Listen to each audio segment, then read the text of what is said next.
ओम शांति।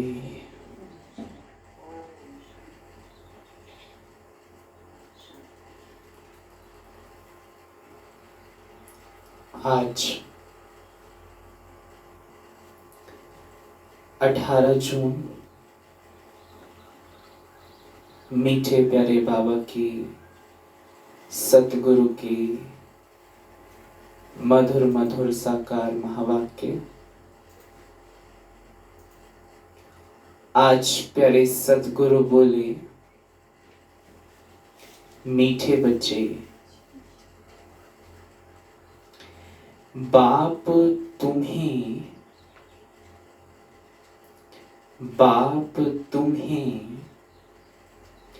नई दुनिया के लिए राजयोग सिखला रहे हैं। बाप तुम्हें नई दुनिया के लिए राजयोग सिखला रहे हैं। इसलिए इस पुरानी दुनिया का भी विनाश जरूर होना है। बाबा नई दुनिया के लिए राजयोग सिखा रहा है। क्यों सिखा रहा है? क्योंकि इस पुरानी दुनिया का विनाश तो जरूर होना है।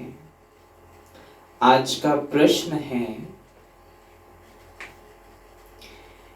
मनुष्य में कौन सी एक अच्छी आदत पड़ी हुई है? मनुष्यों में कौन सी एक अच्छी आदत पड़ी हुई है, लेकिन उससे भी प्राप्ति नहीं होती है? लेकिन उससे भी प्राप्ति नहीं होती है। तो ऐसी कौन सी आदत है जो मनुष्यों में पड़ी हुई है परंतु उससे प्राप्ति तो कुछ भी नहीं होती है? सुमन बहन। ज्ञान सुनने की। तो ज्ञान से प्राप्ति नहीं होती? हाँ जी, हाँ जी। आपने कहा ज्ञान सुनने की आदत पड़ी हुई है, पर ज्ञान से तो प्राप्ति होती है ना? प्राप्ति तभी होती है जब फॉलो करते हैं। सुन तो लेते ना, फॉलो नहीं करते ना। ठीक है, और सुनाएंगे सुनीता माता जी।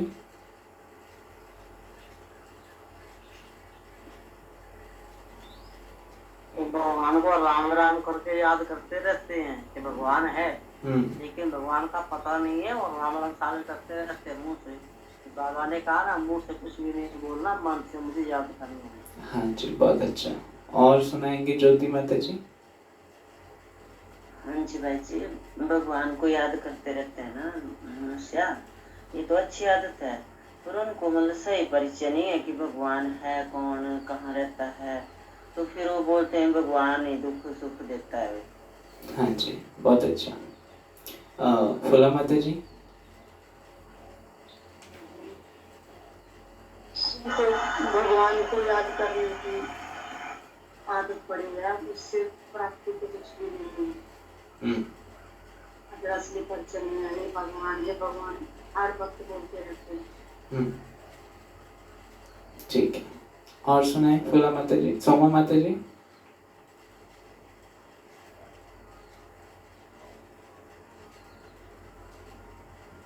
अनीता बहन। भगवान को याद सुनते तो होता है, पर चलते कम नहीं है उसी के हिसाब से। हाँ, सुनते हैं ना, ज्ञान सुनने का बड़ा शौक रखते हैं, परंतु फॉलो नहीं करते हैं। हाँ जी, सुनाओ।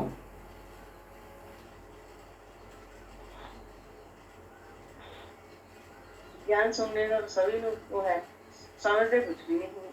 हाँ, समझते कुछ भी नहीं है, सुनते रहते हैं परंतु समझ में उनके कुछ भी नहीं आता। और भक्ति करते हैं, भक्ति मार्ग में पूजा पाठ करते हैं, लेकिन परमात्मा का सही परिचय नहीं है। पूजा करते हैं, याद करते हैं, परंतु सही परिचय ना होने के कारण अयथार्थ हो जाता है।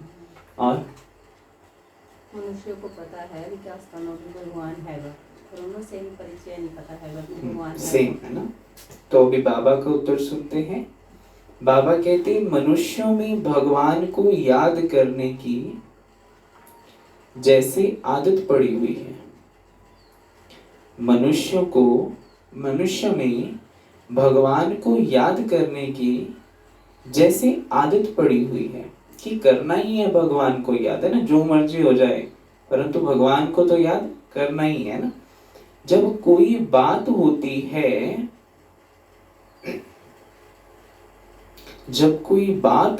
है, तो कह देते हैं हे भगवान।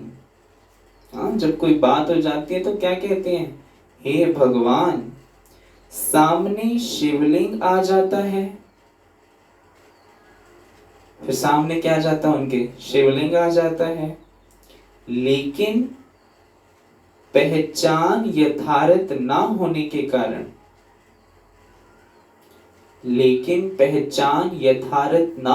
के कारण प्राप्ति नहीं होती है।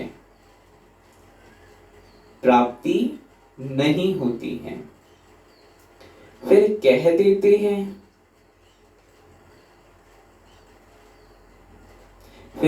देते हैं सुख दुख सब वही देता है,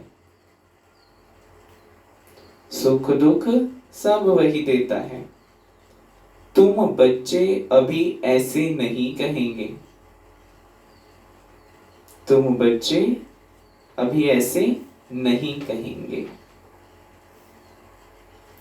ओम शांति।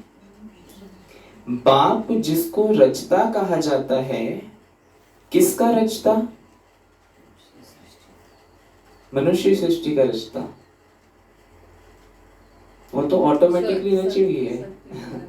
तो बाबा कहते नई दुनिया, हाँ जी, आदि मध्य अंत का रिश्ता, आदि मध्य अंत का वो तो रचा हुआ है ऑलरेडी।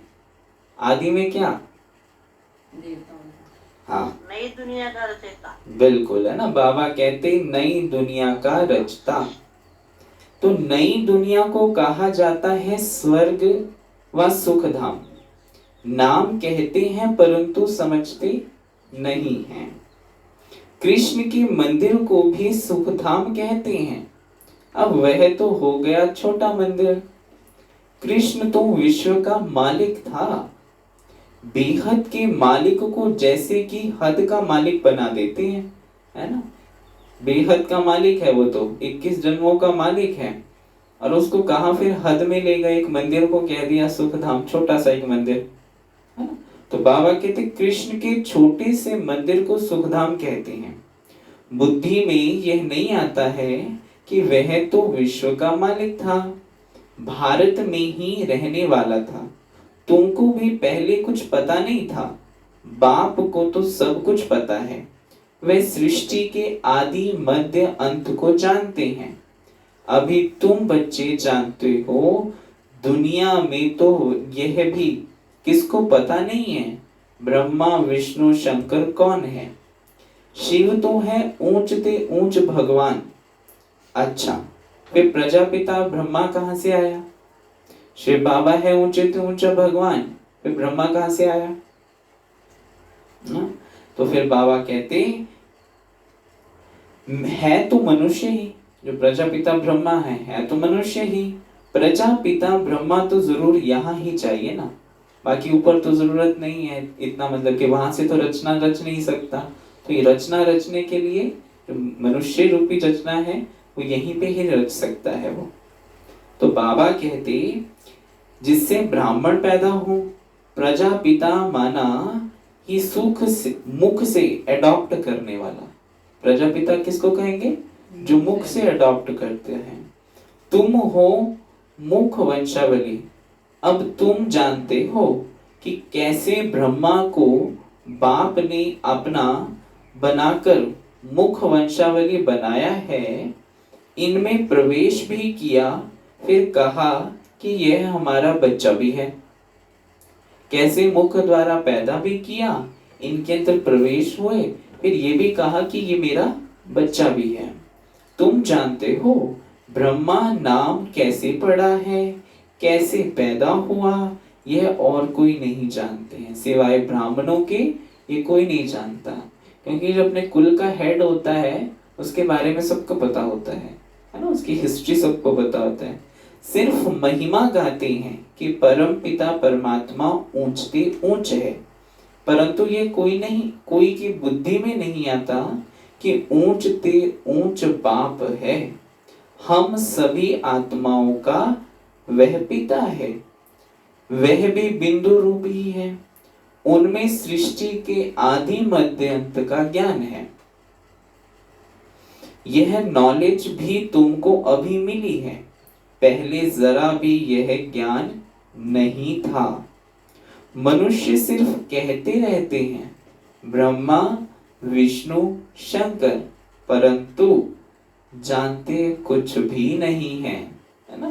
कहते हैं सब धर्मों में गायन है ना, कहते हैं त्रिमूर्ति का गायन सब धर्मों में है, परंतु जानते उनके बारे में कुछ नहीं है। कैसे ब्रह्मा द्वारा स्थापना होती है, कैसे विष्णु द्वारा पालना होती है, कैसे शंकर द्वारा विनाश होता है, ये बाबा हमें यथार्थ अब आकर बताते हैं। बाकी अभी तक सुना था कभी? बस ये सुना था कि ब्रह्मा द्वारा स्थापना, विष्णु द्वारा पालना, शंकर द्वारा विनाश, पर होता कैसे है ये कार्य? अब बाबा ने हम बच्चों को क्लियर किया है कि कैसे मैं ब्रह्मा के मुख से तुम ब्राह्मणों को रचता हूँ, फिर कैसे जब तुम कर्मातीत बन जाते हो तो विष्णु द्वारा शंकर द्वारा इस सृष्टि का पतित सृष्टि का विनाश करवाता हूँ, और फिर तुम विष्णु स्वरूप वहां पे पालना लेते हो। तो बाबा कितना क्लियर करके हम बच्चों को समझा देता है, तो उन्हों को ही समझाना है। अभी तुम समझदार बने हो, जानते हो कि बाप ज्ञान का सागर है। बाबा कहते जो हमको ज्ञान सुनाते हैं, पढ़ाते हैं, यह राजयोग है ही सतयुग नई दुनिया के लिए, तो जरूर पुरानी दुनिया का विनाश होना चाहिए। ये राजयोग ही बाबा किस लिए सिखाते हैं? राजयोग में ही उसका अर्थ है। राजयोग अर्थात राजा बनने के लिए जो योग सिखाया जाता है उसको कहा जाता है राजयोग, है ना। तो बाबा राजयोग सिखाता है नई दुनिया के लिए, फिर पुरानी दुनिया तो जरूर खत्म होगी, तो उसके लिए यह महाभारत लड़ाई है। अब घर घर में महाभारत लड़ाई है, घर घर में कौरव भी है, घर घर में पांडव भी है। यही ये कुरुक्षेत्र है, धर्म क्षेत्र कुरुक्षेत्र कहा जाता है ना। तो इसलिए बाबा कहते उसके लिए महाभारत लड़ाई है। आधा कल्प से लेकर तुम भक्ति मार्ग के शास्त्र पढ़ते आए हो। वो पता था कि कोई और की है, अर्जुन युधिष्ठिर, है ना, वो कौरवों की और पांडवों की लड़ाई होती है, परंतु अब बाबा ने कितना क्लियर किया कि हर एक आत्मा महाभारत लड़ाई के मैदान पर है, युद्ध के मैदान पर है ना। हर कोई अपने विकारों के साथ लड़ रहा है। तो भी बाबा कहते अब तो बाप ने डायरेक्ट सुना, अब तो बाप से डायरेक्ट सुनते हो। बाप कोई शास्त्र नहीं बैठकर सुनाते हैं, जप तप करना, शास्त्र आदि पढ़ना, ये सब भक्ति है। अब भक्तों को भक्ति का फल चाहिए, क्योंकि मेहनत करते ही हैं भगवान से मिलने के लिए, परंतु ज्ञान से ही सदगति, ज्ञान और भक्ति दोनों इकट्ठे चल ना सके। जैसे कि दिन और रात हो जाता है ना, तो दिन और रात इकट्ठे नहीं हो सकती, तो इसलिए बाबा कहते ऐसे ज्ञान और भक्ति दोनों इकट्ठे चल ना सके। अभी है ही भक्ति का राज्य, है ना। क्यों बाबा कहना चाहता है कि ज्ञान और भक्ति क्यों नहीं इकट्ठे चल सकते? क्यों नहीं चल सकती इकट्ठे, ज्योति माता जी? क्योंकि रात में अंधेरा होता है और दिन दिन होता है, दिन में सब कुछ दिखाई देता है साफ साफ। भावार्थ क्या है? तो इसलिए हमें ज्ञान मिला, तो हमें सब कुछ मिला कि इस बाबा को याद करने से हमें सत्युग की बादशाही मिलेगी और पूजा करने से डाउनफॉल होंगे। हाँ जी, डाउनफॉल होगा। और क्या कहेंगे युविका बहन? भक्ति मार्ग में तो मतलब कि अनेकों की पूजा करते हैं ना, कि मतलब जो हमारे को ज्ञान हो गया है कि जो देवता है वही हमारा ही यादगार है। और क्या बोलते ज्ञान मार्ग में ही हुआ कि जो सभी आत्माओं का पिता है, हमारा पिता है, हमने सीधा उनको याद करना है। हाँ जी, फिर हम उनको भी याद करेंगे, उनको भी याद करेंगे, तो वो बैठेगा नहीं, है ना, बुद्धि भी नहीं एक एक स्थिर स्थिर नहीं हो सकती। वही देखो कि भक्ति मार्ग का जो कार्य होता है और ज्ञान मार्ग का जो कार्य होता है, दोनों डिफरेंट है। तो क्या करें, भक्ति का करें या ज्ञान का करें, क्योंकि दोनों मिक्सचर तो हो नहीं सकता। मैंने जैसे कि पानी और तेल, है ना, ऐसा भाव आता हो जाता है कि जैसे पानी में तेल नहीं मिलता, ऐसे ज्ञान और भक्ति का भी कंट्रास्ट नहीं मिल सकता, क्योंकि भक्ति में जो आज तक करते हैं वो बिल्कुल डिफरेंट, और जैसे ही ज्ञान में सब कुछ डिफरेंट हो गया तो दोनों का कंट्रास्ट तो कभी हो ही नहीं सकता। इसलिए बाबा ने कहा दोनों इकट्ठे कभी चल नहीं सकते। इसलिए बाबा कहते अभी है ही भक्ति का राज्य, सब भगत है, हर एक के मुख से ओ गॉड फादर जरूर निकलेगा। अब तुम बच्चे जानते हो कि बाप ने अपना परिचय दिया है कि मैं छोटी बिंदी हूं, मुझे ही ज्ञान का सागर कहते हैं, मुझ बिंदु में सारा ज्ञान भरा हुआ है, आत्मा में ही नॉलेज रहती है। अभी तुम बच्चे समझते हो कि उनको परम पिता परमात्मा कहा जाता है, वह है सुप्रीम सोल, अर्थात सबसे ऊंच पतित पावन बाप ही सुप्रीम है ना। तो मनुष्य ही भगवान कहेंगे तो शिवलिंग ही याद आएगा। तो बाबा कहते वह भी यथार्थ रीति से नहीं, एक जैसे कि आदत पड़ गई है कि भगवान को याद करना ही है। ऐसा नहीं कहते कुछ भी करो, बच्चों को समझ हो चाहे ना हो, उठाएंगे, चलो कटोरा लोटा उठाओ, पानी शिवलिंग के ऊपर डाल के आओ। उसका भावार्थ क्या है, उसका लॉजिक क्या है, बिहाइंड उसके क्या है लॉजिक, हम कुछ नहीं पता। इसलिए जैसे कि एक याद करने का माना, उनको याद करने का एक बुद्धि में वो कहते हैं कि कंप्यूटराइज कर देते हैं कि करना ही है, पता कुछ भी ना हो पर करो, क्योंकि उनके पूर्वजों ने भी यही सिखाया और उनके पूर्वजों को भी उनके पूर्वजों ने सिखाया। तो ऐसे बाबा कहते हैं उनको बिल्कुल भी पता ही नहीं है ना। तो बाबा कहते जैसे कि उनको आदत पड़ गई है, भगवान ही सुख दुख देता है, अभी तुम बच्चे ऐसे नहीं कहेंगे। बाकी तो क्या, आज जब ज्ञान में नहीं थे तो माँ बाप क्या सिखाते, भाई सुख दुख कौन देता है, भगवान ही देता है ना। तो बच्चों के भी अंदर यही फीड हो गया था कि जो सुख दुख है वो भगवान ही देता है। फिर आगे वो अपने बच्चों को सिखाएंगे भाई सुख दुख कौन देता है, भगवान देता है। पर अब भगवान ने कितना क्लियर किया है, मैं किसी को सुख दुख नहीं देता हूँ, ना मैं दुख देता हूँ ना मैं सुख देता हूँ, केवल सुख पर चलने का, सुख प्राप्त करने का रास्ता बताता हूँ। बाकी सुख मैं किसी को नहीं देता। अगर एक को सुख दे दिया तो दूसरा कहेगा भगवान ने मुझे तो सुख नहीं दिया। इसलिए भगवान कभी सुख भी नहीं देता, हाँ सुख प्राप्त करने का रास्ता जरूर बताता है, और दुख तो कभी दे नहीं सकता क्योंकि वो हमारा बाप है। अभी तुम बच्चे ऐसे नहीं कहेंगे, तुम जानते हो कि बाप तो सुख दाता है, सतयुग में सुख धाम था, वहां दुख का नाम नहीं था, कलयुग में ही दुख। बाबा कहते यहां सुख का नाम नहीं है, ऊंच ते ऊंच भगवान वह है सर्व आत्माओं का बाप। यह किसको पता नहीं है कि आत्माओं का बाप भी है, कहते भी हैं हम सब ब्रदर्स हैं। क्या कहते हैं कि हम सब ब्रदर्स हैं, तो जरूर सब एक बाप के बच्चे ठहरे ना।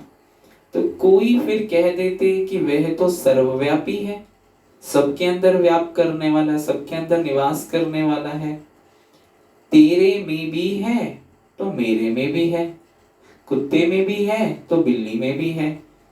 अरे तुम तो आत्मा हो, यह तुम्हारा शरीर है, फिर तीसरी चीज कैसे हो सकती है?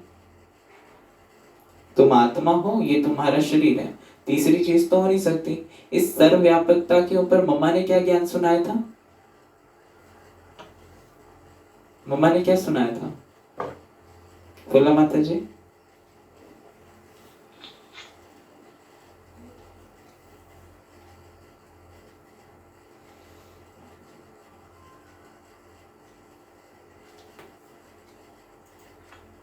बोला माता जी है लाइन पे। सुनीता माता जी सुनाएंगे। माने कहा था कि बाबा ठीक है भी तुम्हें थोड़ा होते हैं तो परम मैं तो अपना परिचय खुद आकर देता हूँ कि मैं कौन हूँ। मैं तो निराकार बाप हूँ। मैं जगह जगह दूसरा नहीं मिलता कहीं पे। आज मम्मा ने कहा था कि अगर भगवान सब में सर्वव्यापी होता तो सबकी कर्म भी श्रेष्ठ होते। माँ बाप बन जाते, एक दूसरे के माँ बाप बन जाते ना। हाँ जी, तेरा बाप तू भी मेरा बाप हो जाता फिर। तू भी मेरा बाप मैं भी तेरा बाप, है ना। हाँ, है ना। तो मम्मा ने कहा था कि अगर भगवान सब में सर्वव्यापी होता तो उनके चरित्र चित्र बिल्कुल श्रेष्ठ होते। आज जो चोरी कर रहा है वो चोरी क्यों कर रहा है? क्योंकि भगवान उसके अंदर है, तो भगवान की चोरी कर रहा है। अगर भगवान सबके अंदर होता तो वो क्वालिटीज, वो पर्सनालिटी भगवान की दिखाई पड़ती उस आत्मा में। इसलिए मम्मा ने कहा कि भगवान सर्वव्यापी नहीं है। भगवान ने भी आकर कहा कि मैं सर्वव्यापी नहीं हूँ, और वो हमारा बाप है। अगर बाप, हाँ जी, दुख ये विकार देते हैं। मम्मा ने कहा था दुख ये विकार देते हैं, और जब लौकिक बाप आपको दुख नहीं दे सकता तो पारलौकिक बाप आपको कैसे दुख देगा? दुख दे सकता है, बिल्कुल, है ना। तो ये दुख के ऊपर चला गया पाठ, है ना। तो बाबा कहते बाप सर्वव्यापी होता तो फिर फादरहुड हो जाता।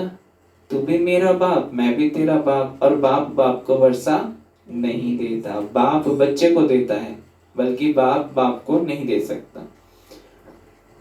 तो बाबा कहते फादर को फादर से वर्षा थोड़ी ही मिलेगा, बाप से तो बच्चा ही वर्षा लेता है। सब फादर कैसे हो सकते हैं? सब तो नहीं हो सकते, है ना। और ये भी मम्मा ने कहा था कि अगर सब फादर होते हैं, सब बाप, सबके अंदर भगवान आ गया, तो फिर मंदिरों में जाने की क्या जरूरत है? मंदिरों में आराधना करने की क्या जरूरत है? तो सब फादर कैसे हो सकते हैं? इतनी छोटी सी बात भी कोई की समझ में नहीं आती है। तब बाप कहते हैं बच्चे, हमने आज से 5000 वर्ष पहले तुमको कितना समझदार बनाया था। बाबा कहते तुम एवर हेल्दी वेल्दी समझदार थे, जिससे जास्ती समझदार, इससे जास्ती समझदार कोई हो नहीं सकता। तो बाबा ने हम बच्चों को ही इतना समझदार बनाया था, एवर हेल्दी और वेल्दी बनाया था। तो तुमको अभी जो समझ मिली है ये फिर वहां नहीं रहेगी। अभी जो बाबा समझ दे रहा है ना, फिर ये सतयुग में सारी प्रायलोप हो जाएगी। वहां ये स्मृति नहीं रहेगी कि हाँ जी हम ऐसे थे, हम ऐसे हैं, है ना। तो भी बाबा कहते वहां यह थोड़ी ही मालूम रहता है कि हम फिर गिरेंगे, वहां ये नहीं रहेगा, नहीं तो वहीं पे दुख होना शुरू हो जाएगा। तो ये मालूम हो तो फिर सुख की भासना ही ना आए, यह ज्ञान फिर प्रायलोप हो जाता है। बाबा कहते हैं यह ड्रामा का ज्ञान सिर्फ अभी तुम्हारी बुद्धि में है। ब्राह्मण ही अधिकारी रहते हैं, है ना। ब्राह्मण ही बच्चे क्या अधिकारी बनते हैं बाबा की मिल्कियत की। तो तुम्हारी बुद्धि में है कि अब हम ब्राह्मण वर्ण के हैं। अभी कौन से वर्ण के हैं हम? ब्राह्मण। तो इसलिए बाबा कहते हैं ब्राह्मणों को ही बाप ज्ञान सुनाते हैं, ब्राह्मण फिर सबको सुनाते हैं। गायन भी है कि भगवान ने आकर स्वर्ग की स्थापना की थी, राजयोग सिखलाया था, है ना। वो गीता में भी गायन करते हैं कि कृष्ण ने अर्जुन को राजयोग सिखाया, बाकी कोई हठ क्रिया नहीं सिखाई उन्होंने, केवल राजयोग ज्ञान सुनाया कि 5 विकार है। तो इससे हम समझ सकते हैं कि जरूर भगवान ने जो राजयोग सिखाया था जरूर वो राजा बनने के लिए ही सिखाया था। देखो कृष्ण जयंती मनाते हैं, समझते हैं कि कृष्ण वैकुंठ का मालिक था, परंतु वह विश्व का मालिक था, ये बुद्धि में नहीं आता है। सोचते हैं कि कृष्ण वैकुंठ का मालिक था, ये नहीं आता उनकी बुद्धि में कि कृष्ण विश्व का मालिक था, है ना। तो बाबा कहते जब उनका राज्य था तो और कोई धर्म नहीं था, है ना, वहां पे एक धर्म, एक राज्य, एक भाषा, सब कुछ एक होता है। तो बाबा कहते उनका ही सारे विश्व पर राज्य था और जमुना के किनारे था, जमुना नदी के किनारे था। अब तुमको ये कौन समझा रहे हैं? भगवानुवाच, है ना, भगवान के महवाक्य जब हम सुनते हैं वो उनसे हम समझ आता है। बाकी वह जो भी वेद शास्त्र आदि सुनाते हैं वे है भक्ति मार्ग के। यहाँ तो खुद भगवान तुमको सुना रहे हैं, अभी तुम समझते हो हम पुरुषोत्तम बन रहे हैं। तुमको ही बाबा कहते यह बुद्धि में है कि हम शांति धाम के रहने वाले हैं, फिर हम आकर 21 जन्मों के प्रारब्ध भोगेंगे, है ना। हम ही शांति धाम के रहने वाले हैं, फिर हम आकर 21 जन्मों की प्रारब्ध भोगेंगे। तुम बच्चों को अंदर में खुशी से गदगद होना चाहिए कि बेहद का बाप शिव बाबा हमको पढ़ा रहे हैं। बेहद, वो हद का बाप नहीं है, वो बेहद का बाप है, और वो बेहद का बाप हम बच्चों को पढ़ा रहे हैं। तो इसी में ही जैसे कि गदगद होना चाहिए, खुश हो जाना चाहिए। वह ज्ञान का सागर सृष्टि के आदि मध्य अंत को जानता है, ऐसा बाबा हमारे लिए आया है, तो खुशी में गदगद होना चाहिए ना। बाबा कहते, सॉरी, बाबा ने कहा ऐसा बाबा हमारे लिए आया है तो खुशी में गुदगुदी होती है ना? वो होता है ना, वो सेंसेशन सी होती है शरीर में कि कितना मजा सा आ रहा होता है बाबा की याद में, तो महसूस होता है कि गुदगुदी हो रही है शरीर में। तो ऐसे बाबा कहते, बाबा को कहते हैं बाबा हमने आपको अपना वारिस बनाया है। बाप बच्चों पर वारी जाते हैं, बच्चे फिर कहते हैं कि भगवान आप जब आएंगे तो हम आप पर वारी जाएंगे, अर्थात क्या होगा, बच्चा बनाएंगे। यह भी अपने बच्चों को ही वारिस बनाते हैं। शिव बाबा भी अपने बच्चों को वारिस बनाते हैं, ब्रह्मा बाबा भी अपने बच्चों को वारिस बनाते हैं, मतलब ब्राह्मण कुलों को, है ना। और फिर हम भी बाबा को अपना फिर वारिस बनाते हैं। बाबा को वारिस कैसे बनाएंगे, यह भी गुह्य बात है।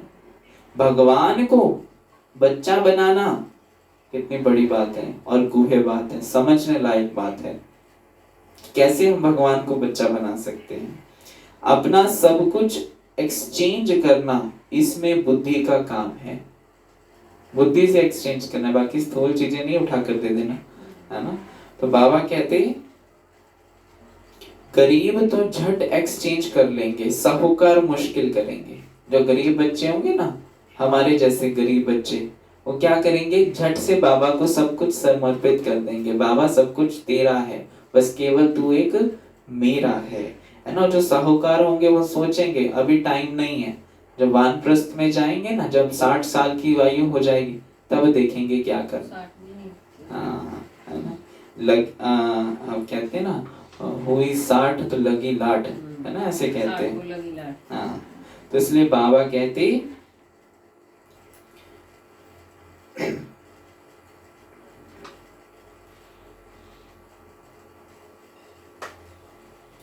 तो बाबा कहते जब तक कि पूरी रीति ज्ञान ना उठावे इतनी हिम्मत नहीं रहती है। जब तक पूरा ज्ञान नहीं आता तो वो एक्सचेंज नहीं कर सकते, है ना, हिम्मत नहीं रहती उतनी।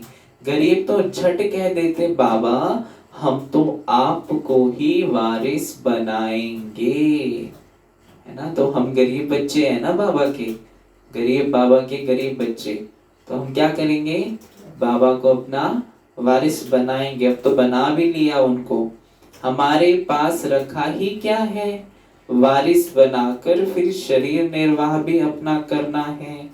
सिर्फ ट्रस्टी समझकर रहना है। युक्तियां बहुत बताते रहते हैं, बाप तो सिर्फ देखते हैं कि कोई पाप कर्म में तो पैसा खराब नहीं करते हैं, मनुष्य को पुण्य आत्मा बनाने में पैसा लगाते हैं, है ना। कोई पाप कर्म में पैसा वेस्ट तो नहीं करते, पुण्य आत्मा बनाने के लिए पैसा लगाते हैं, सर्विस भी कायदे से करते हैं, कायदे से। जो कायदा है तो बाबा कहते हैं वो कायदे मुजीब करना है सब कुछ। यह पूरी जांच करेंगे, फिर सब राय देंगे। यह भी धंधे में ईश्वरीय अर्थ निकाल, बाबा कहते यह भी धंधे में ईश्वरीय अर्थ निकालते थे ना। कौन? ब्रह्मा बाबा है ना, धंधे से कुछ निकालते थे हिस्सा भगवान के प्रति, जब अज्ञान काल में भी थे। तो वह तो था इनडायरेक्ट, अभी बाप डायरेक्ट आए हैं। जो भक्ति मार्ग में किया वो इनडायरेक्ट है ना, कि हाँ चलो जी कुछ गुल्लक बना के रख दिया जी, फलाने मंदिर पे चढ़ाए आएंगे, है ना, महीने टू महीने रख देते हैं अपना। तो बाबा कहते वो तो सब है इनडायरेक्ट, कि पता नहीं है, भाई बहनों को देते हैं, है ना, देवताएं हमारे भाई बहन ही हैं, उनको देते हैं। पर अब डायरेक्ट भगवान के प्रति करते हैं, तो वो बाबा ने अभी समझ दी है ना। तो अभी बाप डायरेक्ट आए हैं। मनुष्य समझते हैं हम जो कुछ करते हैं उसका फल ईश्वर दूसरे जन्म में देते हैं। कोई गरीब दुखी है तो समझेंगे कि कर्म ही ऐसा किया हुआ, तो अच्छे कर्म किए हैं तो सुखी हैं। बाप तुम बच्चों को कर्मों की गति पर समझाते हैं। रावण राज्य में तुम्हारे सब कर्म विकर्म ही हो जाते हैं। इस रावण राज्य में जो भी हम कर्म करते हैं उस सारे कर्म हमारे विकर्म बनते हैं। श्रेष्ठ कर्म या सुकर्म या अकर्म कुछ नहीं बनता है हमारा। सतयुग और त्रेता में रावण ही नहीं, इसलिए वहां कोई कर्म विकर्म नहीं होता है। यहाँ जो अच्छे कर्म करते हैं उनका अल्प काल के लिए सुख मिलता है, थोड़े टाइम के लिए सुख मिल जाता है। यहाँ कोई अच्छा कर्म किया है ना, फिर भी कोई ना कोई रोग खिटपिट तो रहती ही है ना, शरीर का रोग तो फिर ना कुछ तो रहता ही है। सोचते हैं ना कि यहाँ दान पुण्य करते हैं तो बाबा कहते हैं उसका तुम्हें थोड़ा सा मिल जाता है, थोड़ा टाइम के लिए मिल जाता है, एक जन्म के लिए मिल जाता है, परंतु फिर भी शरीर का कष्ट रोग दुख तो जरूर रहता है, क्योंकि ये दुख धाम है। हाँ ऐसा तो है नहीं, बिल्कुल। दुख धाम में तो जो प्रॉपर्टी है उसके पास वही देगा। अब सुख धाम है, सुख धाम के पास प्रॉपर्टी क्या है? सुख देने की। और दुख धाम में क्या प्रॉपर्टी है? दुख देने की। तो जो जिसके पास है वो दे रहा है। जैसे इसके ऊपर एक बड़ी अच्छी कहानी है। एक बार पड़ोसी थे, तो क्या हुआ, एक पड़ोसी ने अपने घर का कचरा उठाया और पड़ोसी के घर में फेंक दिया, है ना। तो पड़ोसी ने देखा कि उसने फलाने ने मेरे घर में कचरा फेंक दिया। तो उसके घर में जो दूसरा पड़ोसी था जिसके घर में कचरा फेंका, तो उसके घर में बड़ा सुंदर बाग लगा हुआ था, फल फ्रूट लगे हुए थे। तो उसने क्या किया, टोकरियां भर भर के सेब लीची पता नहीं क्या क्या भर के गया और उसके दरवाजे के सामने रख के घंटी बजाई। तो उसने देखा कि ये क्या, भी मैंने तो उसके घर में कचरा फेंका और ये मेरे लिए फ्रूट लेकर आ रहा है। तो उसने कहा कि जो तुम्हारे पास था तुमने दिया, जो मेरे पास है वो मैं तुम्हें दे रहा हूँ। तो जिसके पास जो प्रॉपर्टी है वो देता है। इसलिए दुख धाम में क्या प्रॉपर्टी है? दुख देना। उसका कैरेक्टरिस्टिक्स क्या है? दुख देना। और सुख धाम के कैरेक्टरिस्टिक्स क्या है? सुख देना। इसलिए बाबा जैसे किसी के पास व्यर्थ करेगा, फलाने का चिंतन करेगा। हाँ बिल्कुल, जिसके पास जो होगा। क्योंकि बाबा कहते खिटपिट तो होती ही रहती है ना, क्योंकि अल्पकाल का सुख है। अभी बाप कहते हैं यह रावण राज्य ही खत्म होना है। राम राज्य की स्थापना शिव बाबा कर रहे हैं। तुम जानते हो यह चक्र कैसे फिरता है। भारत ही फिर गरीब हो जाता है। भारत आज से 5000 वर्ष पहले स्वर्ग था। इन लक्ष्मी नारायण का राज्य था। पहले गद्दी इनकी चली थी, इनकी लक्ष्मी नारायण की। कृष्ण प्रिंस फिर स्वयंवर किया तो राजा बना, नारायण नाम पड़ा। यह भी तुम अभी समझते हो तो तुमको वंडर लगता है। बाबा आप सारे रचता और रचना की नॉलेज सुनाते हो। आप हमको कितना ऊंच पढ़ाते हो। बलिहार जाऊं हमको तो सिवाय एक बाप के और कोई को याद नहीं करना है। अंत तक पढ़ना है तो जरूर टीचर को याद करना है। तो बाबा हमारा बाप भी है, टीचर भी है, तो सतगुरु भी है। तो जब तक जीना है तब तक ये ज्ञान का अमृत पीते रहना है, ये ज्ञान पढ़ाई पढ़ते रहना है, और साथ साथ शिव बाबा टीचर को याद भी करना है। स्कूल में टीचर को याद करते हैं ना, उन स्कूलों में तो कितने टीचर्स होते हैं। हर एक दर्जे का टीचर अलग होता है, मतलब सब्जेक्ट का, हर एक सब्जेक्ट का टीचर अलग होता है। यहाँ तो एक ही टीचर है, कितना लवली है ना, मीठा है ना, कितना प्यारा है टीचर वो वाला, ये शिव बाबा। बाप लवली, टीचर लवली और सतगुरु भी लवली, तो तीनों संबंध हमारे लवली हैं। आगे भक्ति मार्ग में अंधश्रद्धा से याद करते थे, अब यथार्थ रीति याद करेंगे कि शिव बाबा हमारा बाप भी है, टीचर भी है, तो सतगुरु भी है। अभी तो डायरेक्ट बाप पढ़ाते हैं तो कितनी खुशी होनी चाहिए, फिर भी कहते बाबा भूल जाते हैं। ये भूलने का संस्कार अभी तक नहीं किया, अभी भी होता है। कहे ना, खाना खाते वक्त बाबा को याद किया, जी भूल गए थे। भूख बहुत लगी थी, डायरेक्ट पेट में गया, तो याद का तो समय नहीं मिला।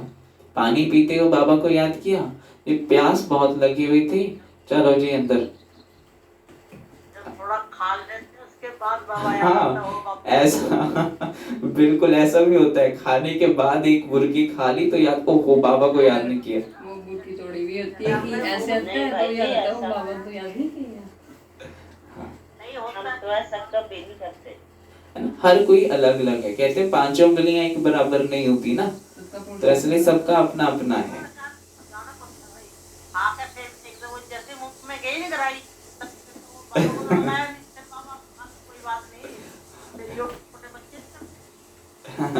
बिल्कुल है ना। अब तो जैसे कि अटेंशन रखना है, सब बड़े हो गए हैं, 20-20, 25-25 साल वाले हो गए हैं, तो अब तो वो संस्कार खत्म हो जाना चाहिए, है ना। तो इसलिए बाबा कहते पता नहीं हमारी बुद्धि आपको क्यों नहीं याद करती है। गाते भी हैं, ईश्वर की गति मति न्यारी है, उनकी गति मति सब न्यारी है, क्योंकि जान नहीं सकते ना कोई। अब ब्राह्मणों ने उनको जाना है तो उनकी गत मत को जाना है। बाबा आपकी गति और सदगति की मत तो बड़ी वंडरफुल है, ऐसे बाप को याद करना चाहिए। स्त्री अपने पति की गुण गाती है ना, जी मेरा पति तो ऐसा है, जी मेरा पति तो मेरे लिए सोने का कंगन लेकर आया, मेरे लिए ड्रेस लेकर आया, मेरी एनिवर्सरी पे ऐसे लेकर आया, तो पति का कितना गुणगान करते हैं, बड़ा अच्छा है। ये उनकी, बाबा कहते ये उनकी प्रॉपर्टी है। अंदर में खुशी रहती है ना, अंदर में खुशी रहती है कि ये घर देखो कितना बड़ा बनाया हुआ मेरे पति देव जी ने, है ना, तो अंदर में खुशी रहती है। यह तो पतियों का पति, बापों का बाप है, इनसे कितना हमको सुख मिलता है। स्वर्ग की बादशाह इतना वो पति नहीं दे सकता जितना ये पति देता है, ये बाप देता है। तो बाबा कहते और सबसे तो दुख मिलता है। हाँ, सबसे बड़ी बात है कि बाबा ने हमें बताया, हमने इतने जन्म लिए, इतने पति होंगे हमारे। मैं तो यही कहती हूँ। बिल्कुल, हाँ, टीचर से सुख मिलता है क्योंकि पढ़ाई से इनकम होती है ना। जो लौकिक टीचर होते हैं ना, जो स्कूल में पढ़ने जाते हैं, उनसे हमें सुख मिलता है, क्योंकि क्या होता है, उनसे जब हम नॉलेज लेते हैं तो हमें इनकम का साधन मिलता है, हम कमा सकते हैं, हम कैपेबल होते हैं कमाने के। इसलिए बाबा कहते गुरु हमेशा किया जाता है वानप्रस्थ में। बाप भी कहते हैं मैं वानप्रस्थ में आया हूँ, भगवान वानप्रस्थ में आता है। बाकी हमें ये ज्ञान का नहीं होना चाहिए कि हम वानप्रस्थ में लेंगे, 60 साल के होंगे, बच्चों को क्या देना। बाबा ने वानप्रस्थ क्यों लिया? क्योंकि बाबा अनुभवी होना चाहता, बाबा को अनुभवी करना चाहता था। तो ब्रह्मा बाबा अनुभवी होने के बाद शिव बाबा की पदरामणि हुई, ताकि आज दुनिया में कोई बहाना ना दे सके कि घर गृहस्थ में रहते हुए याद करना मुश्किल है। इसलिए शिव बाबा ने वानप्रस्थ का आधार लिया। परंतु हमें ये थॉट नहीं करना है कि हम जब वानप्रस्थ में जाएंगे ना, तब तो ना मुंह में दांत रहेंगे, ना बुद्धि उतनी चलेगी, ना शरीर चल पाएगा, है ना। तो इसलिए बाबा कहते बाप टीचर गुरु तीनों ही इकट्ठे हैं। बाप टीचर भी बनते हैं, फिर गुरु बन साथ ले जाते हैं। उस एक बाप की ही महिमा है। ये बातें और कोई शास्त्र आदि में नहीं है। बाबा हर बात अच्छी रीति समझाते हैं।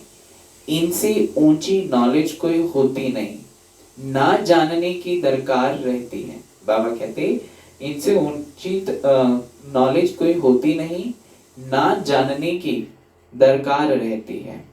हम सब कुछ जानकर विश्व के मालिक बन जाते हैं और जास्ती क्या करेंगे, है ना?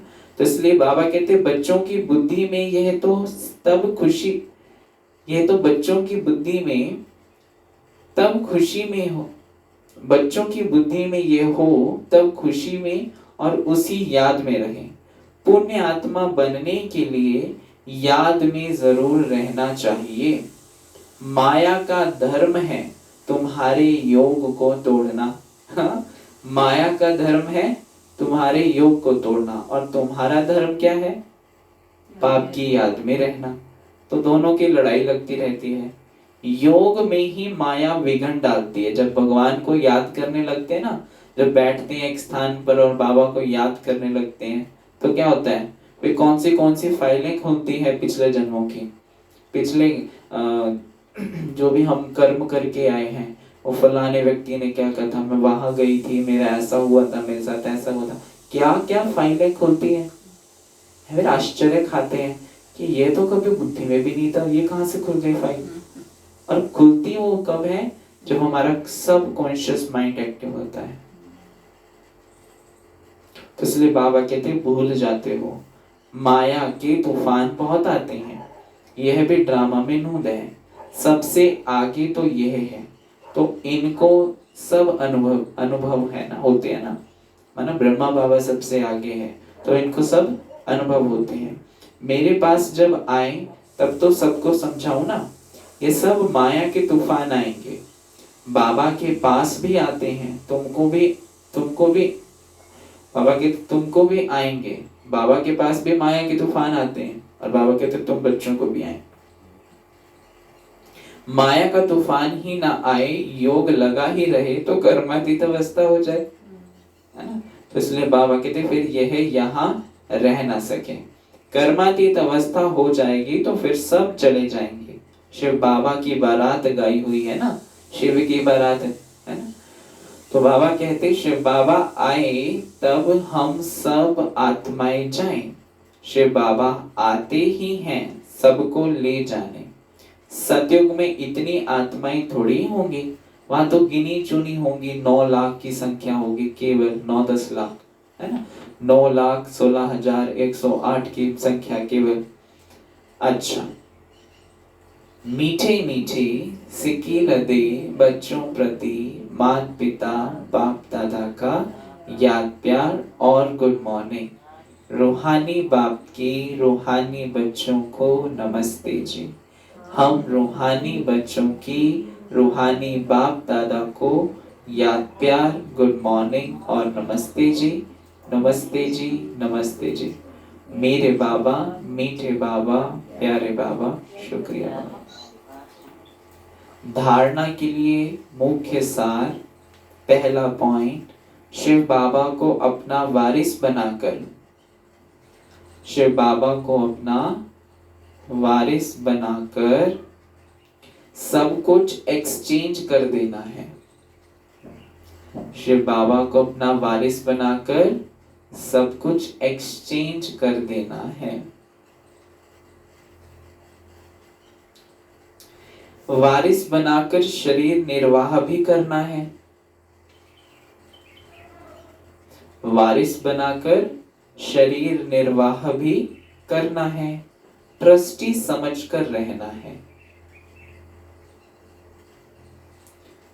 पैसे कोई भी पाप कर्म में नहीं लगाने हैं। पैसे कोई भी पाप कर्म में नहीं लगाने हैं। दूसरा है, अंदर खुशी में गुदगुदी होती है, अंदर खुशी में गुदगुदी होती रहे, कि स्वयं ज्ञान का सागर बाबा हमको पढ़ा रहे हैं, कि स्वयं ज्ञान का सागर बाबा हमें पढ़ा रहे हैं। पुण्य आत्मा बनने के लिए याद में रहना है, पुण्य आत्मा बनने के लिए याद में रहना है। जितना याद में रहेंगे उतना उतना पुण्य आत्मा बनते जाएंगे ना। तो माया के तूफानों से डरना नहीं है ना। कोई माया तूफान आ रही है, कोई सी चीज का कोई विघ्न पड़ रहा है, कोई कुछ कह रहा है ना। ऐसे आजकल बहुत होता रहता है, कई लोग तो फिर डिप्रेशन में चले जाते हैं। तो बाबा कहते हैं उस माया के तूफानों से डरना नहीं है, स्वयं को ये नशा देकर रखना है कि मैं सर्वशक्तिवान भगवान की संतान हूँ। तो मैं भगवान की संतान हूँ, शक्तिशाली भगवान की संतान हूँ, तो मैं कमजोर कैसे हो सकती हूँ। तो मुझे आत्मबल बढ़ाए रखना है ना। वरदान है रूहानियत की स्थिति द्वारा, रूहानियत की स्थिति द्वारा व्यर्थ बातों का स्टॉक खत्म करने वाले, रूहानियत की स्थिति द्वारा व्यर्थ बातों का स्टॉक खत्म करने वाले खुशी के खजाने से संपन्न भव, खुशी के खजाने से संपन्न भव, है ना। व्यर्थ बातें नहीं करनी, फलाने ने क्या किया, उसके घर में क्या हुआ, फलाने ने ऐसा बोला, उसने ऐसा बोला, और फलानी ड्रेस लेकर आई, उसने ये लिया, फलाना लिया, कुछ नहीं करना।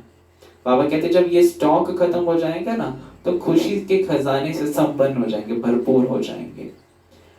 स्पष्टीकरण है रूहानियत की स्थिति द्वारा व्यर्थ बातों के स्टॉक को समाप्त करो, नहीं तो एक दो के अवगुणों का वर्णन करते बीमारी के जर्म्स वायुमंडल में फैलते रहेंगे।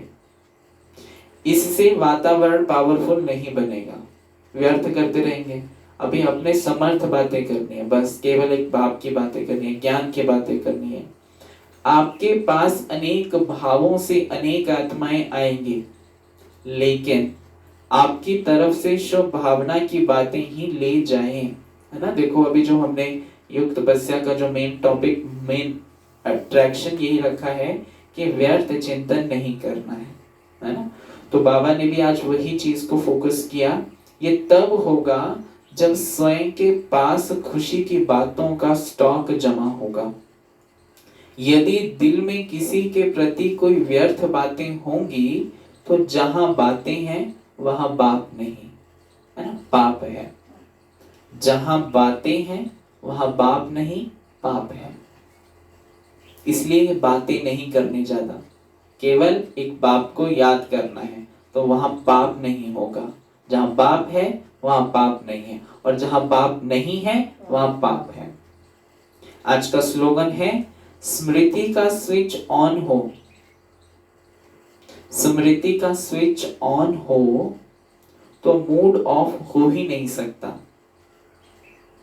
स्मृति का स्विच ऑन हो तो मूड ऑफ हो ही नहीं सकता, है ना। सदा स्मृति बुद्धि में यही रहे कि मैं मास्टर सर्वशक्तिवान आत्मा हूँ, मैं सर्वश्रेष्ठ आत्मा हूँ, मैं भगवान की संतान हूँ, तो मूड कभी भी ऑफ नहीं हो सकता।